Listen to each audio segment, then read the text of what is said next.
ஐக்கிய ஜமாத் செயலாளர் அவர்கள், தலைவர் மற்றும் பொருளாளர் சார்பாக இங்கே சிறப்புரையாற்றுவார்கள். பொருளாளர் ஃபக்ருல் அமீன் அவர்கள் மக்காவில் இருந்து ஹஜ் செய்து கொண்டே நமக்காக வேண்டி துஆ செய்து கொண்டிருக்கிறார்கள். அவர்கள் ஹஜ்ஜை மக்பூலான ஹஜ்ஜாக அல்லாஹ் ஏற்றுக்கொள்ள நாம் அனைவரும் துஆ செய்வோம். அடுத்ததாக ஏழுநாளில் அவர்கள் பேசுவார்கள். அஸ்ஸலாமு அலைக்கும்.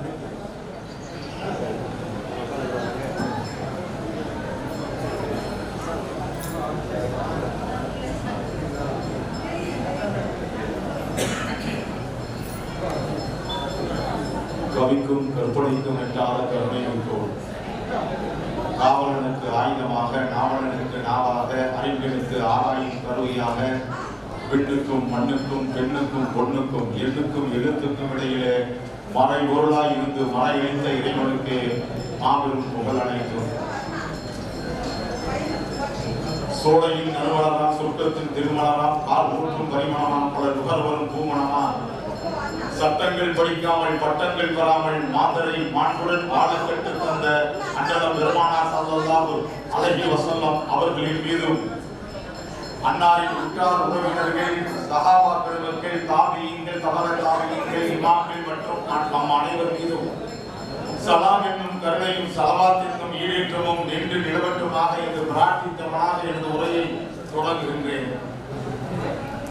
அன்புக்குரியவர்களே, ராமன்கோட்டை முஹைமின் ஆண்டவர் ஜும்மா பள்ளிவாசலுடைய திறப்பு விழாவிலே இங்கு நாம் எல்லாம் ஒன்று கூடியிருக்கின்றோம். இறைவனின் ஆலயத்தினுடைய இந்த திறப்பு விழா மிக சிறப்பான முறையிலே நடைபெற்றுக் கொண்டிருக்கின்றது.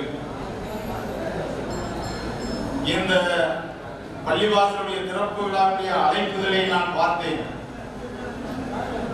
இந்த ஜமாத்தினுடைய தலைவரோ அல்லது நிர்வாகிகளோ சம்பந்தப்பட்டவர்களுடைய யாருடைய பெயரும் இந்த அழைப்புதலிலே இல்லை. இப்படிப்பட்ட ஒரு அழைப்புதலை நான் காமன்கோட்டையில் மட்டும்தான் பார்க்கின்றேன். என் பேரை போடல, உன் பேரை போடல, என் பேரை மேல போட்டுட்ட, என் பேரை கீழே போட்டுட்ட அப்படின்னு சண்டை நடக்கக்கூடிய இந்த சமுதாயத்தில் பள்ளிவாசலை கட்டுவதற்காக உழைத்தவர்கள், போராடியவர்கள், தனவந்தர்களிடம் சென்று செல்வத்தை தேடியவர்கள், அதற்காக அள்ளும் பகலும் உழைத்தவர்கள் தங்களுடைய பெயரிலே இருக்க வேண்டிய அவசியம் கிடையாது. எல்லாமல்ல இறைவனுடைய நாளை மறுமையிலே நமக்கான இடம் வேண்டும் என்பதற்காக உழைத்திருக்கின்றார்களே, அந்த உழைப்பை நான் எப்படி பாராட்டுவது, எப்படி போற்றுவது என்று வார்த்தைகளை தேடிக் கொண்டிருக்கின்றேன். அன்புக்குரியவர்களே, இது மிகப்பெரிய உதாரணம், மிகப்பெரிய முன்மாதிரி.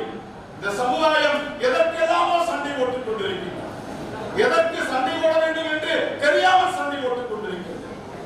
ஆனால் இன்றைக்கு காமன்கோட்டையிலே பார்க்கின்ற பொழுது உள்ளபடியே எங்களுக்கு மகிழ்ச்சியாக இருக்கிறது.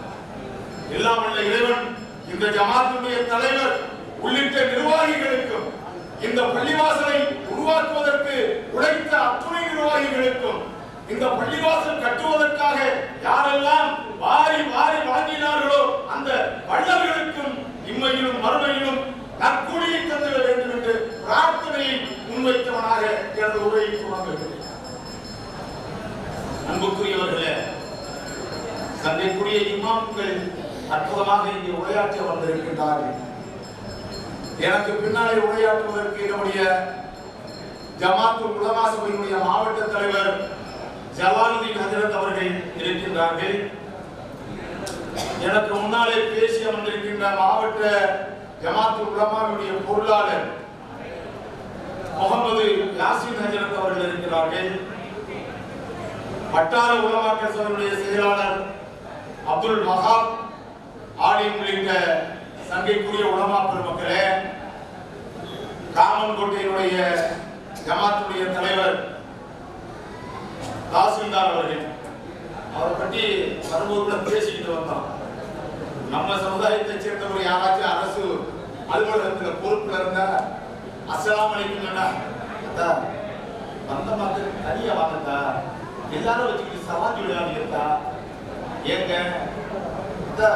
வெளியில தெரிஞ்சுக்கிட்டா எங்க உங்க பேரு ராஜா முகமதுனால நீங்க முஸ்லீம்னு தெரியும், அப்புறம் நான் சலாம் சொல்லலைன்னா அதை வச்சுதான் தெரிய போதா அப்படின்னு பல பேருக்கு நாங்க சண்டை ஓட்டுட்டு வந்திருக்கேன். ஆனா சதகத்துல்லா அவர்கள் தலைவராக இருக்கின்ற பொழுது, நாங்கள் தாசில்தாரா இருக்கின்ற போது நாங்கள் பரமக்குடிக்கு போவோம். சலாம் சொன்னா பதில் சொல்லிவிட்டு நமக்கு தேவையான வேலைகளை சட்டப்படி இருந்தா சரியா இருந்தா அதை செய்வோம். அப்படிப்பட்ட ஒரு அதிகாரியாக பணியாற்றியவர் இந்த ஜமாத்தினுடைய தலைவராக பொறுப்பு வகிப்பது உள்ளபடியே இந்த ஜமாத்திற்கு பெருமை சேர்க்கும். அதே மாதிரி இன்னைக்கு பல பேர் காவல்துறையில அதிகாரிகளாக கோலோச்சி இருக்கலாம். ஆனால் எங்களுக்கு தெரிஞ்ச, எங்களுக்கு விவரம் தெரியும் போது காவல்துறையில டிஎஸ்பி அந்தஸ்துல இருந்த ஒரு நபரு நம்ம ராஜா முகமது அத்தாதான். அவர்கிட்ட ஏதாச்சும் ஒரு பிரச்சனைன்னு நாங்க போன் பண்ணோம், உடனடியாக சம்பந்தப்பட்ட அதிகாரிகளுக்கு போன் பண்ணி உதவி செய்யக்கூடியவர். இந்த மாதிரி அதிகாரிகளை நம்ம பார்க்க முடியாது. நம்ம சமுதாயம்னா விலகி இருக்கக்கூடியவர்கள், நம்முடைய சமுதாயத்தினுடைய அடையாளத்தையே காட்டக்கூடாது என்று நினைக்கின்றவர்களுக்கு மத்தியிலே இந்த ஊரிலே பிறந்தவர்கள், இந்த ஊரிலே வளர்ந்தவர்கள் அதிகாரிகளாக இருக்கின்ற போது அவர்கள் எப்படி நடந்து கொண்டார்கள் என்பது இந்த ஊருக்கு பெருமை சேர்க்கின்ற ஒரு விஷயம். அதைத்தான் நான் இங்கே சொல்ல காரணம். காமன்கோட்டை என்பது அனைத்து சமுதாய மக்களும் நல்லுறவோடு வாழுகின்ற நகரம். இந்த கிராமம் உள்ளபடியே பெருமையாக இருக்கின்றது. காமன் என்று சொன்னால் பொது என்றுதான் நமக்கு தமிழிலே பொருள்படும். காமன் கோட்டை ஒரு பொது கோட்டை. அனைத்து தரப்பு மக்களும் அண்ணன் தம்பிகளாக, மாமன் மச்சான்களாக உறவு பாராட்டுகின்ற ஒரு உன்னதமான கிராமம் இந்த கிராமம். இந்த கிராமத்திலே இறையிலேனுடைய திறப்பு. இதற்காக நிறைய பேர் உதவி செஞ்சவர்கள் இருக்கின்றார்கள். இந்த பள்ளிவாசல் கட்டுவதற்காக வாரி வாங்கிய நல்ல உள்ளம் படைத்தவர்கள் வந்திருக்கிறார்கள். அவர்களுக்கு எல்லாம் நாங்கள் நல்வாழ்த்துக்களை மாவட்ட ஐக்கிய ஜமாத்தின் சார்பில் தெரிவித்துக் கொள்கிறேன். நீங்கள் எந்த நோக்கத்திற்காக இந்த பள்ளிவாசல் கட்ட வேண்டும் என்பதற்காக உங்களுடைய செல்வங்களை வாரி வழங்கினீர்களோ, அல்லாஹ் தஆலா உங்களுக்கு அதற்கான நற்கூலியை நிச்சயமாக மறுமையிலே வழங்குவான், வழங்க வேண்டும் என்று நான் வாஞ்சிக்கிறேன். அன்புக்குரியவர்களே, பள்ளிவாசலுடைய திறப்பு விழா, இந்த பள்ளிவாசலை அலங்கரித்து இறைவனுடைய ஆலயம் என்று கட்டி எழுப்புவது என்பது நமக்கு ரொம்ப சந்தோஷமான செய்தி, நமக்கு மகிழ்ச்சி. அல்லாஹ்வுடைய ஆலயத்தை மிக சிறப்பாக, மிக அழகாக கட்டி அமைத்திருக்கின்றோம் என்பதிலே நமக்கு மகிழ்ச்சி. நம்முடைய வீட்டை நம்ம கட்டும் போது எப்படி பார்த்து பார்த்து கட்டுவோமோ, எப்படி அலங்கரிக்க வேண்டும் என்று திட்டமிடுவோமோ, அதை போல அதைவிட மேலாக அல்லாஹ்வுடைய ஆலயத்தை நாம் அமைக்கின்ற போது மிகச் சிறப்பாக திட்டமிட்டு அமைக்கின்றோம். நாம் மகிழ்ச்சி அடைகின்றோம். ஆனால் அல்லாஹ் எப்போது மகிழ்ச்சி அடைகிறான் என்று சொன்னால், இந்த பள்ளியை நாம் தொழுகையாளிகள் இன்றைக்கு நிறைவு செய்கின்றோமோ, தொழுகையால் அமல்களால் என்றைக்கு நிறைவு செய்கின்றோமோ, அப்பொழுதுதான் நம்மை படைத்த இறைவன் நம்மை பார்த்து மகிழ்ச்சி அடைகிறார். அந்த மகிழ்ச்சியை இறைவனுக்கு நாம் வழங்க வேண்டும் என்று சொன்னால், இந்த பள்ளியிலே நாம் தொழுவதை கட்டாயமாக்க வேண்டும்.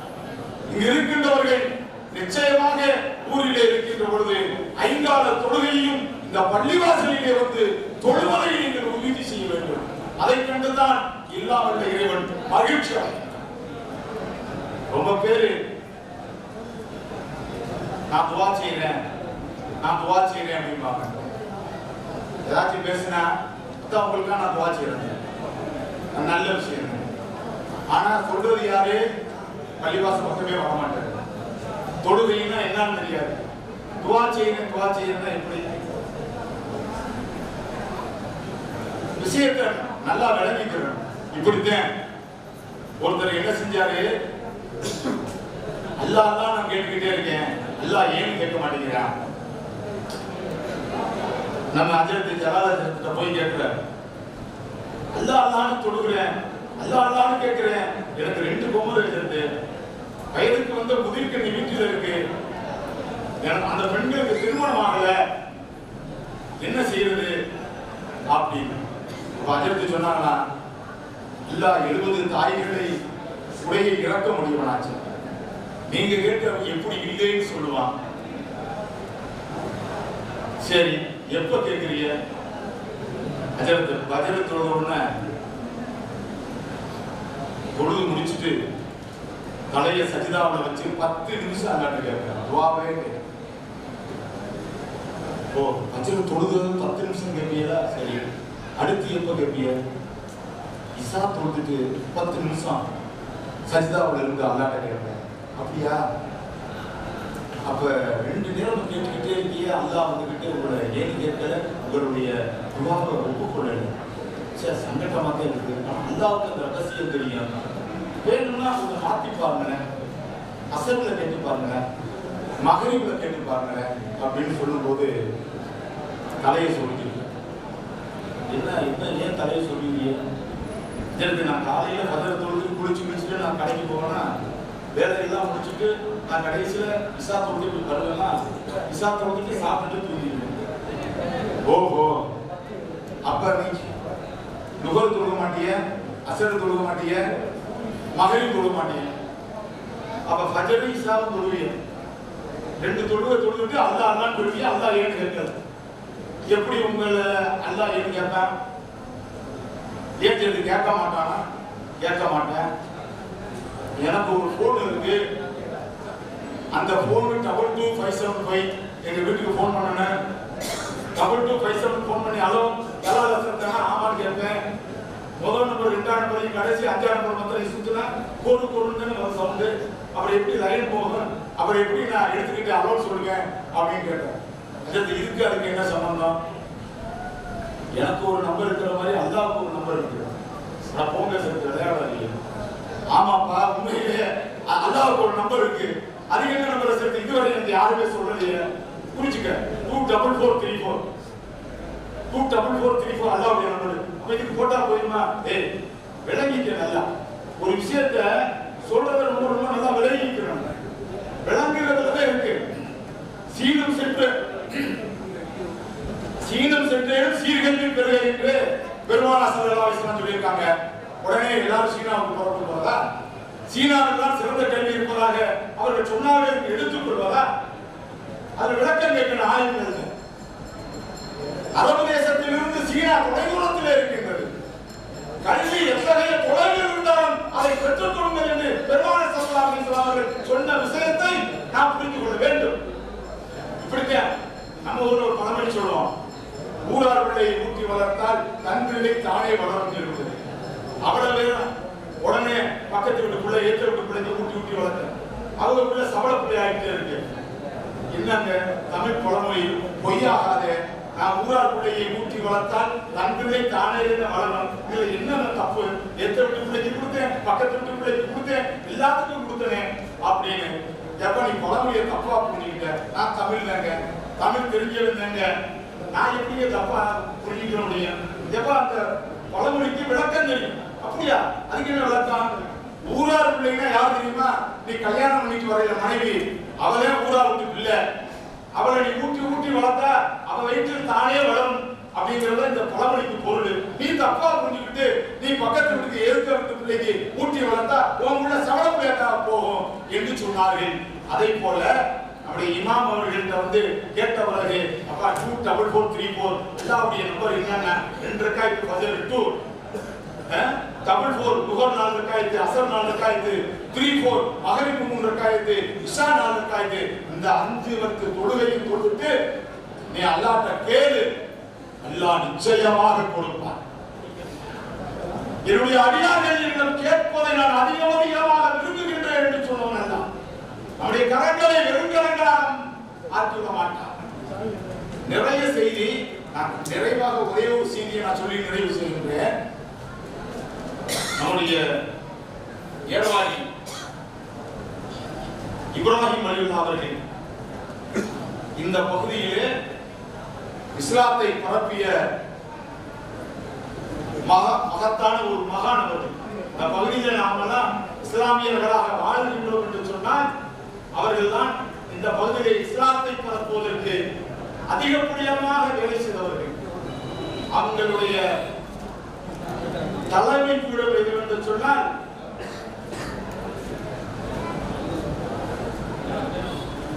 ராமநாதபுரம் பக்கத்தில் இருக்கக்கூடிய பெரியபட்டணம். யாருடைய தலைமை பீடம்? இப்ராஹிம் அலிவுல்லா அவருடைய தலைமை பீடம். அப்படியே அவங்க ஏர்வாடியில் அடக்கம் செய்யப்பட்டிருக்கிறார்கள். இந்த கேள்வி வரல. தலைமையை வச்சு அவங்க மார்க்கத்துடைய பிரச்சாரம் பண்ணது பெரியபட்டணம். அவர்கள் இறந்து அடக்கம் செய்யப்பட்டது ஏர்வாடியில். ஷஹீதுகளை பொறுத்த மட்டிலும் அவர்கள் எங்கே இறந்தார்களோ அங்குதான் அடக்கம் செய்யப்பட வேண்டும் என்பதும் மார்க்க சட்டம். இப்படித்தான் உஹது போரிலே போரிட்ட 70 பேரும் அந்த உஹது மலை அடிவாரத்திலே அடக்கம் செய்யப்பட்டிருக்கிறார்கள். பக்கத்துல மெக்காவுக்கு பக்கத்துல ஜன்னத்துல் பக்கீ, அங்கே அடக்கம் செய்யப்பட்டவர்கள் நிச்சயமாக சொர்க்கம் செல்வார்கள் என்று எல்லோருக்கும் தெரியும். நாங்க ஹஜ்ஜுக்கு போயிருக்கும் போது பார்த்தோம். முதல்ல போய் அந்த கபர்ல ஒரு 5-6 கபர் தோண்டியே வச்சிருப்பாங்க. எங்க கூட ஒருத்தருக்கு ஹார்ட் அட்டாக் இறந்து போயிட்டாரு. அவர் அடக்கம் பண்ணும் போது ஜன்னத்துல் பக்கீல நாங்க அடக்கம் செஞ்சோம். நாங்க பார்த்தோம். அங்கே அடக்கம் செய்யப்பட்டால் அவர்களுக்கு நேரடியாக சொர்க்கம் என்று ரசூல் ஸல்லல்லாஹு அலைஹி வஸல்லம் அவர்கள் சொன்னதாக சொல்லுகிறார்கள். பக்கத்துல உஹது மலை 4 கிலோமீட்டர் தான் ஜன்னத்துல் பக்கீ. உஹது மலை போரிலே அந்த உஹது போரிலே கலந்து கொண்ட சஹாபாக்களை 4 கிலோமீட்டர் தள்ளி இங்க ஜன்னத்துல் பக்கீல அடக்கம் செய்வதற்கு கொண்டு வரவில்லை. ஏன் என்று சொன்னால் அவர்கள் ஷஹீதாக்கப்பட்டார்கள். எனவே ஷஹீதான இடத்திலேயே அவர்கள் அடக்கம் செய்யப்பட வேண்டும். ஆகிய அல்லாஹ் அவர்களை மறுமை நாளிலே எழுப்புகின்ற பொழுது ரத்தம் சொட்ட சொட்ட எந்திரிப்பான். ரத்தம் சொட்ட சொட்ட எந்திரிப்பான். அப்படி எந்திரிக்கும் போது அல்லாஹ்வுக்கு தெரியும். அல்லாஹ் தெரியாம கேட்பானா? அவன் என்ன ரத்தம் சொட்ட சொட்ட எந்திரிச்சு வருகிற என்ன? அல்லாஹ், நான் உன்னுடைய பாதையே ஷஹீதானவன். உஹது போரிலே நான் எதிர்த்து போரிட்டது எனக்கு தெரியாதா? அப்படியா? பரவாயில்லை. ஆமா, இவரை அலங்கரித்து சொர்க்கத்துக்கு அழைத்து செல்லுங்கள் என்று அல்லாஹ் சொல்வதாக நமக்கு இமாம்கள் கூறுகிறார்கள். அப்படிப்பட்ட ஷஹீத் ஏர்வாடி இப்ராஹிம் அலிவுல்லா அவர்கள். இந்த ராமநாதபுரம் சீமையாகப்பட்டது பஞ்சத்திலே ஆடியது. 3 ஆண்டுகள் பஞ்சம். எல்லாரும் பஞ்சம் படிக்கிறதுக்கு வேற மாவட்டத்துக்கு போயிட்டாங்க. கால்நடையா போச்சு, கால்நடைகளா செத்து போச்சு, ஆடு மாடுகளா செத்து போச்சு, விவசாயம் செத்து போச்சு, சாப்பிடுறதுக்கு உணவு இல்லை. அப்ப சேதுபதி மன்னர்களுடைய தொடக்கம் இளவன் சேதுபதி காலத்துல அவர்கள் சொல்லுகின்றார்களாம், கோவிலாம் போயாச்சு, மழை இல்லை, மழை பெய்யல, இந்த ராமநாதபுரம் பூமி வறண்டு கிடக்கின்றது, என்ன செய்யலாம் அப்படின்னு நினைக்கின்ற போது ஒருத்தர் வந்திருக்காரு. அங்க இருக்கக்கூடிய அரசவை உள்ளவர் மன்னா ஏர்வாடி சென்று இப்ராஹிம் என்ற ஒருத்தர் இருக்கிறார். அவர்கிட்ட போய் கேட்டா மழை பொழின்னு சொல்றாங்க அப்படின்னு சொல்லி, அப்படியா? அப்ப அவர் அழைச்சிட்டு வாங்கன்னு சொல்லி, அவர் இங்கே வரமாட்டாரு, நம்ம தான் போகணும் அப்படின்னு சொல்லி உடனடியாக சாருக்கு கூட்டப்படுகிறது. சேதுபதி மன்னர் அவரிடம் செல்கின்றார். ஏர்வாடி இப்ராஹிம் அலிவுல்லா அவர்களிடம் சென்றபோது அவர்கிட்ட கேட்கிறாங்க, நான் இந்த ராமநாதபுரம் அரசர், 3 ஆண்டுகளாக மக்கள் தண்ணி இல்லாமல் கால்நடைகள் செத்து விட்டன, பஞ்சம் விளைப்பதற்கு இந்த மாவட்டத்தில் விட்ட மக்கள் வெளியேறி விட்டார்கள், நீங்க சொன்னா மழை வரும்னு சொன்னாங்க, அதை உங்களை கேட்க வந்திருக்கேன் அப்படின்னு. அப்ப அவங்க சொன்னாங்களா, தவறாக யாரும் சொல்லியிருக்கிறார்கள், நான் சொன்னா மழை வராது, ஆண்டவன் நினைத்தால் தான் மழை வரும் அப்படின்னு சொன்னாங்க. எல்லாரும் அப்படித்தான் சொன்னாங்க, நீங்க சொன்னா மழை வரும்னு சொன்னாங்க, தவறு, நான் சொன்னா மழை வராது, என்னையும் உங்களையும் படைத்த இறைவன் சொன்னால் தான் மழை வரும். அந்த இறைவன் எப்படி? இறைவன்கிட்ட நீங்க கேளுங்க, நான் கேட்டு பார்க்கிறேன், மழை வரல, இறைவன்கிட்ட நீங்க கேளுங்க, இறைவன்கிட்ட கேட்டு இந்த மழையை பெற்றுத்தாருங்களே அப்படின்னு மன்னர் கோரிக்கை வைக்கின்றார். இந்த கோரிக்கையை ஏற்று 3 நாட்கள் நோன்பிருந்து இறைவனிடம் தவமிருந்து துவா செய்தார்கள். ஏர்வாடி இப்ராஹிம் வலியுல்லாஹ் அவர்கள் அதன் அடிப்படையிலே கொட்டிட்டு இந்த ராமநாதபுரம் பகுதி முழுவதும் மழை பெய்து ஆறு ஏரி குளம் எல்லாம் நிறைந்து மன்னருக்கு அதிசயம். ஆக கேட்டிருக்கிற அந்த 3 நாட்களிலே இப்படி மழை கொட்டி விட்டது. மன்னருக்கு பழக்கம், அவருக்கு பரிசு கொடுக்க வேண்டும். என்ன பரிசு? ஒரு செப்பு பட்டயத்தை எடுக்கின்றார். செப்பு பட்டயத்தை வைத்து எழுதுகின்றார். ஏர்வாடியை சுற்றியுள்ள 400 ஏக்கர் நிலத்தை ஏர்வாடி இப்ராஹிம் வலியுல்லாஹ் அவர்களுடைய பெயரிலே எழுதி, இந்த இடத்தை ஆக்கிரமிப்பு செய்கின்றவன் ஒரு இந்துவாக இருந்தால் அவன் காசிக்கு சென்று பசுமாட்டை அறுத்த பாவத்துக்கு உள்ளாகட்டும், அவன் ஒரு இஸ்லாமியனாக இருந்தால் அவன் புனித காபத்துல்லாவை உடைத்த பாவத்துக்கு ஆளாகட்டும், அவன் ஒரு கிறிஸ்தவனாக இருந்தால் புனித ஜெருசலத்துக்கு சென்று இயேசுநாதர் சிலை உடைத்ததாக இருக்கட்டும் என்று சொல்லி அந்த செப்பு பட்டயத்தில் எழுதி சாரப்பட்டியை சென்று ஏர்வாடி இப்ராஹிம் வலியுல்லாஹ் அவர்களிடம் இதனுடைய பரிசு வைத்துக் கொள்ளும் என்று சொன்னார். அவர்கள் மறுத்தார்கள். பரிசு வாங்குகின்ற பழக்கம் எனக்கு கிடையாது. நீங்கள் நன்றி சொல்வது ஆண்டவனுக்கு தான் சொல்றேன், அல்லாஹ்விற்கு தான் சொல்லணும் என்று சொன்னார். நான் உங்களுக்கு கொடுத்த பரிசு உங்களுக்கானது என்று நீங்கள் நினைக்காதீர்கள். இந்த பகுதியில் நீங்கள் கொண்டு வந்த மார்க்கத்தை நீங்கள் பிரச்சாரம் செய்வதற்கு இந்த இடத்தை பயன்படுத்திக் கொள்ளுங்கள் என்று சொன்னவுடன் அந்த செப்பு பட்டயத்தை வாங்கினார்கள் என்ற செய்தி வரலாறு. பிறகு மன்னர் கேட்கிறார், நாங்கள் கோவில் குளமெல்லாம் சென்றோம், எங்களிடம் இஸ்லாமிய நண்பர்கள் இருந்தார்கள், அவர்களிடமெல்லாம் சென்று பள்ளிவாசலிலே தொழுகை நடத்த சொன்னோம், பிரார்த்தனை செய்ய சொன்னோம், ஆனால் அப்பொழுதெல்லாம் மழை பெய்யவில்லை. ஆனால் நீங்கள் கேட்ட மாத்திரத்தில் இறைவன் எப்படி இந்த மழையை பொய்ய வைத்தான் என்று மன்னர் கேட்கிறார். அதற்கு ஏர்வாடி இப்ராஹிம் வலியுல்லாஹ் அவர்கள் சொன்னார்கள், இறைவன் எதை உண்ணச் சொன்னானோ அதை மட்டும் உண்டு, இறைவன் எப்படி வாழச் சொன்னானோ அதன்படி மட்டும் வாழ்ந்து இறைவனை தொழுதால் அவரிடம் பிரார்த்தனை செய்தால் நான் மட்டுமல்ல நீங்கள் கேட்கின்ற பிரார்த்தனையையும் இறைவன் அங்கீகரிப்பார் என்று சொன்னார்கள். இது ஒரு வரலாற்று ஆவணம் அன்புக்குரியவர்களே. அதனால் நான் இங்கே உங்களிடம் தெரிவிக்க விரும்புவது, பிரார்த்தனை செய்யுங்கள், ஆனால் பிரார்த்தனையை முறையாக செய்யுங்கள். இறைவன் எப்படி விரும்புகின்றானோ அவனை தொழுது விட்டு கேளுங்கள். ஐங்கால தொழுகை என்பது நமக்கு கடமையான தொழுகை, அதை கண்டிப்பாக நாம் தொழுகையே ஆக வேண்டும். அந்த தொழுகையை தொழுதுவிட்டு நீங்கள் இறைவனிடம் பிரார்த்தனை செய்யுங்கள். அது மட்டுமல்ல, நஃபிலான தொழுகைகள் தொழுது இறைவனிடம் கேளுங்கள். அவன் எல்லா பிரச்சனைகளுக்கும் தீர்வை தருகின்றான். எல்லா பிரச்சனைகளையும் உங்கள் பிரச்சனைகளை சுமூகமாக தீர்த்து வைப்பான். ஆண்டவன் தயாராக இருக்கிறான், நாம் தயாராக இல்லை என்பது நாம் சரியாக செயல்பட வேண்டும். நான் சாப்பிட்டு இருக்கேன், நான் ஹராமான உணவை தின்று விட்டு அல்லாஹ்ட்ட போய் கேட்டு அல்லாஹ் எப்படி கொடுப்பேன்? நான் வட்டிக்கு வாங்கி நான் சாப்பிட்டேனாக்க என்னுடைய துவாவை அல்லாஹ் எப்படி கவனிச்சுக்கலாம்? நான் வட்டி வாங்குற வீட்டுல போய் சாப்பிட்டுட்டு வந்தா என்னுடைய பிரார்த்தனை அல்லாஹ் எப்படி அங்கீகரிப்பான்? அப்ப ஹலாலான உணவை உண்டு விட்டு அல்லாஹ் என்ன மாதிரியான வாழ்க்கை வாழ சொல்கின்றானோ, எவைகளை தவிர்த்து வாழ சொல்கின்றானோ அதன்படி வாழ்ந்து பொழுது வணங்கினான் இறைவன் நிச்சயமாக நம்முடைய அனைவருடைய பிரார்த்தனையும் ஏற்றுக்கொள்வான் என்று சொல்லி இந்த காமன்கோட்டை இந்த இறை இல்லத்தை உருவாக்குவதற்கு நம்முடைய தலைவர் சதகத்துல்லா அவர்கள், முன்னாள் டிஎஸ்பி அண்ணன் ராஜா முகமது அவர்களோடு இணைந்து செயல்பட்ட நிர்வாகிகள், ஜமாத்தார்கள், உங்கள் அத்துணை பேருக்கும் ராமநாதபுரம் மாவட்ட ஐக்கிய ஜமாத்தின் சார்பில் வாழ்த்துக்களையும் பாராட்டுக்களையும் தெரிவித்துக் கொள்கின்றேன். இந்த பள்ளிவாசலுடைய கட்டுமான பணிகளுக்காக தங்களுடைய செல்வங்களை வாரி வழங்கிய நல்ல உள்ளம் உடைத்த இறைவனுடைய ஆலயத்திற்கு நீங்கள் எதை கொடுக்கின்றீர்களோ, உங்களுடைய செல்வத்தை எதை தந்தாலும் நிச்சயமாக இறைவன் உங்களுக்கு மறுமையிலே அதை விட ஒரு அழகான வீட்டை பரிசளிக்கின்றார் என்று சொல்லுகிறார்.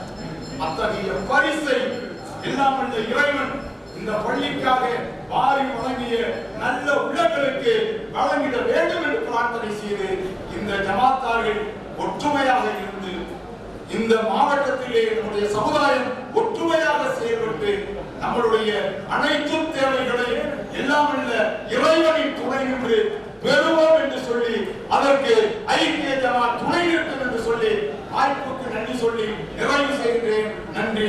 அஸ்ஸலாமு அலைக்கும். பிளவு உண்டாகும் என்று சொன்னார். உள்ளங்கள்ல அங்கே பிளவு ஏற்பட்டு விடும். எம் சமூக மக்கள் பிளவுபடவே கூடாது, ஒற்றுமையாக இருக்க வேண்டும். ஏனென்று சொன்னால் நாம் முன்னோக்கக்கூடிய கஅபா ஒரே கஅபா, நாம் ஏற்று வணங்கக்கூடிய அல்லாஹ் ஒரே அல்லாஹ், நாம் வழிகாட்டி புத்தகமாக வேதமாக நாம் வைத்திருப்பது அல் குர்ஆன், வழிகாட்டியாக நாம் பின்பற்றி செல்லக்கூடியவர்கள் முஹம்மது ரசூலுல்லாஹி ஸல்லல்லாஹு அலைஹி வஸல்லம். இப்படி ஒன்றுபட்ட நிலையிலே நாம் இருந்து கொண்டிருக்கிறோம். எனவே சமுதாயம் ஒற்றுமையோடு இருக்கணும். எப்படி விரண்டோடுகிறான்? தெளிவான ஹதீஸ், அந்த பாங்குடைய சப்தம் தான் காதில் கேட்டுவிடக் கூடாது என்பதற்காக வேண்டி அவன் காற்றை வெளிப்படுத்திக் கொண்டு ஓடுகிறான் என்று பெருமானார் ஸல்லல்லாஹு அலைஹி வஸல்லம் சொன்னார். ஆகவே அதான் வாங்கி என்பது ஒரு நிம்மதியான சூழலை உண்டாக்குகிறது. தனிச்சியம் ஒரு ஏரியா தாங்க கேள்விப்பட்டிருப்பீங்க, மதுரையில் இருக்கக்கூடியது. அங்கே ஒரு பள்ளிவாசல் கட்டப்பட்டிருக்கிறது, மதரசாவும் நடந்து கொண்டிருக்கிறது. மாஷா அல்லாஹ். பள்ளிவாசல் கட்டுறதுக்கு முன்னாடி ஒரு ஷெட்டு போட்டாங்க. ஷெட்டு போட்டு ஐங்கால தொழுகை அங்க நடந்துச்சு.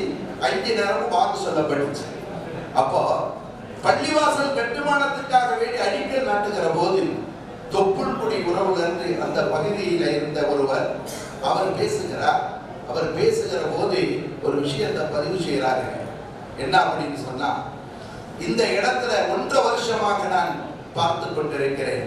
அந்த ஷெட்டு போட்டு 1.5 வருஷம்.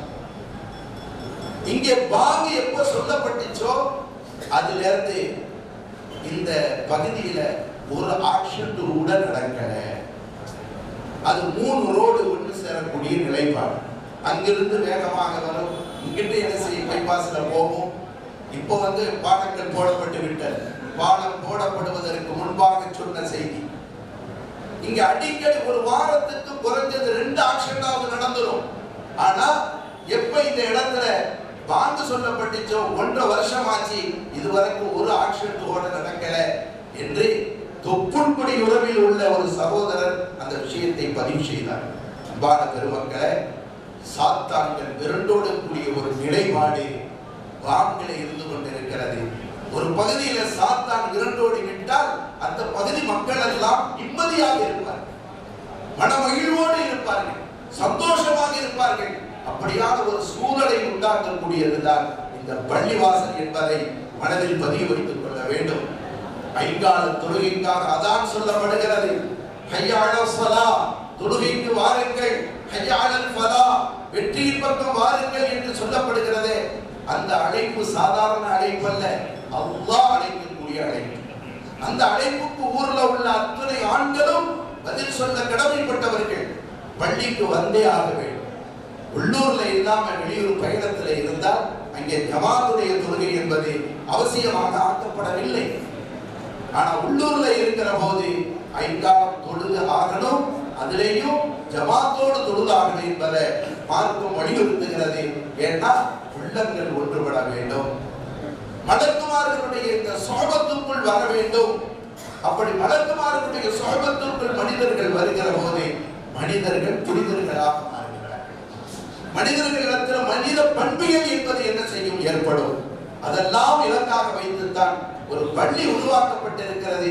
இந்த பள்ளியினுடைய உருவாக்கத்தில் யார் யாரெல்லாம் பொருளாதாரத்தை கொடுத்திருப்பார்களோ அத்துணை மக்களும் புண்ணிய மக்களாக இருந்து கொண்டிருக்கிறார்கள்.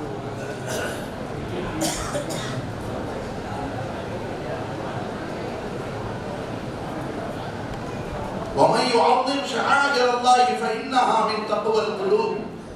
அல்லாஹ் குர்ஆனிலே சொல்வான், புனித இடங்களை கண்ணியப்படுத்துபவர்கள் அவர்கள் இறையச்சம் உடையவர்களாக இருந்து கொண்டிருக்கிறார்கள். இது அல்லாஹ்வுடைய அடையாள சின்னம். பள்ளிவாசல் என்பது அல்லாஹ்வுடைய அடையாள சின்னம். ஐங்கால தொழுகை இங்கே நடப்பது மனிதர்களை புனிதர்களாக மாற்றக்கூடிய நிலைப்பாட்டை கொண்டு வரக்கூடியது. இங்கே மலக்குமார்கள் வியாபித்திருக்கிறார்கள். தேவலோகத்தினுடைய மலக்குமார்கள் இங்கே சூழ்ந்திருக்கிறார்கள். அவர்களை ரஹ்மத்துடைய மலக்குமார்கள் என்று நாம் என்ன செய்கிறோம் சொல்லுகிறோம். ஒண்ணுமில்லைங்க, ஜும்மாவுடைய தொழுகைக்கு மக்கள் வருகை தர்றாங்க. வருகை தந்த ஒரு 5 நிமிஷத்துல புரட்டை விட்டு தூங்கக்கூடிய நிலைப்பாடுகள் சிலருக்கு உண்டாகுகிறது நாம் பார்க்கிறோம். எதனால் அது ஏற்படுது? அல்லாஹ்வுடைய அருள் இறங்கி கொண்டிருக்கிறது. அல்லாஹ்வுடைய அருள் எப்பொழுது இறங்குமோ அந்த இடத்துல மனிதனுக்கு ஒரு நிம்மதி ஏற்படும், ஒரு விதமான சாந்தம் ஏற்படும். மனிதனுக்கு நிம்மதி ஏற்பட்டு விட்டால் அவன் நிம்மதியாக தூங்குவான். அந்த நிலைப்பாடுகள் பள்ளியிலே இருப்பதை நாம் பார்க்கிறோம். காரணம் என்னவென்று சொன்னால் இங்கே சூழல் அப்படிப்பட்ட ஒரு நிலையை என்ன செய்கிறது, உண்டாக்குகிறது. ஆகவே இந்த பள்ளியினுடைய உருவாக்கத்திற்காக ஒத்துழைப்பு செய்த மக்கள், தங்களுடைய பொருளாதாரங்களை கொடுத்த மக்கள், அவர்களுக்கு அருமை ரசூலுல்லாஹி ஸல்லல்லாஹு அலைஹி வஸல்லம் ஒரு சுப செய்தியை சொல்கிறார்கள். மம் பனா லில்லாஹி மஸ்ஜிதா பனல்லாஹு லஹு பைத்தன் ஃபில் ஜன்னah. அல்லாஹ்வுடைய திருப்திக்காக, இறைவன் ஒருவனுக்காக வேண்டிய யார் பள்ளியை கட்டுவார்களோ அவர்களுக்கு சொர்க்கத்தில் ஒரு மாளிகை கட்டப்படும். அந்த சொர்க்கத்துல மாளிகை என்பது ஒருத்தர் முழுசா பள்ளியை கட்டி கொடுத்தா தான் அப்படின்னு இல்லைங்க. இந்த பள்ளியினுடைய உருவாக்கத்திற்காக வேண்டி ஒரு பிடி மண்ணை அள்ளி கொடுத்திருந்தாலும் அவரும் அந்த சுப செய்திக்கு உரியவர். அல்லாஹ் அதை கபூல் செய்தார் புரிவானார். எந்தெந்த மக்கள் எல்லாம் வாரி வாரி வணங்கினார்களோ, அள்ளி அள்ளி கொடுத்தார்களோ, கிள்ளி கொடுத்தவர்களுக்கும் அள்ளி கொடுத்தவர்களுக்கும் அத்தனை பேருக்கும் அல்லாஹ் சொர்க்கத்தினுடைய மாளிகையை பரிசாக தந்தர் புரிவானாக என்று இந்த நல்ல நேரத்தில் நான் துஆ செய்து கொண்டு இந்த ஊரினுடைய ஜமாத்தினுடைய தலைவர் உள்ளிட்ட நிர்வாக பெருமக்களுக்கும் இந்த பகுதியினுடைய பரமக்குடி வட்டாரத்தினுடைய ஜமாத்துல் உலமா சபையினுடைய தலைவர், செயலாளர், பொருளாளர் உள்ளிட்ட நிர்வாக பெருமக்கள் உலமாக்களுக்கும் இந்த பள்ளியினுடைய இமாம் அவர்களுக்கும் இந்த பள்ளி ராமநாதபுரம் மாவட்ட ஜமாத்துல் உலமா சபையினுடைய நிர்வாக பெருமக்கள், செயலாளர், பொருளாளர் உள்ளிட்ட அத்துணை உலமாக்களுக்கும் ராமநாதபுரம் மாவட்ட ஐக்கிய ஜமாத்தினுடைய தலைவர், செயலாளர், பொருளாளர் உள்ளிட்ட நிர்வாக பெருமக்கள் அத்துணை பேர்களுக்கும் வருகை தந்த எல்லோருக்கும் மனமார்ந்த நன்றியை ஜஸாக்குமுல்லாஹு கைரன் கஸீரன் ஃபித் தாரைன் என்ற துஆவை கொண்டு தங்களுக்கு ஈருலகிலும் அல்லாஹ் நல்ல கூலிகளை வழங்குவானாக என்ற துஆவையும் செய்து கொண்டு அரசு துறையிலிருந்து வருகை தந்திருக்கக்கூடிய காவல்துறையினுடைய அதிகாரி மரியாதைக்குரியவர்கள் அவர்களுக்கும் வல்ல ரஹ்மான் எல்லா அருள்களையும் செய்ய வேண்டும் என்று இந்த நல்ல நேரத்தில் நான் துஆ செய்து கொண்டு விடைபெறுகிறேன். வாஹிரு தஅவானா அல்ஹம்துலில்லாஹி ரப்பில் ஆலமீன். அஸ்ஸலாமு அலைக்கும் வரஹ்மத்துல்லாஹி வபரகாத்துஹு.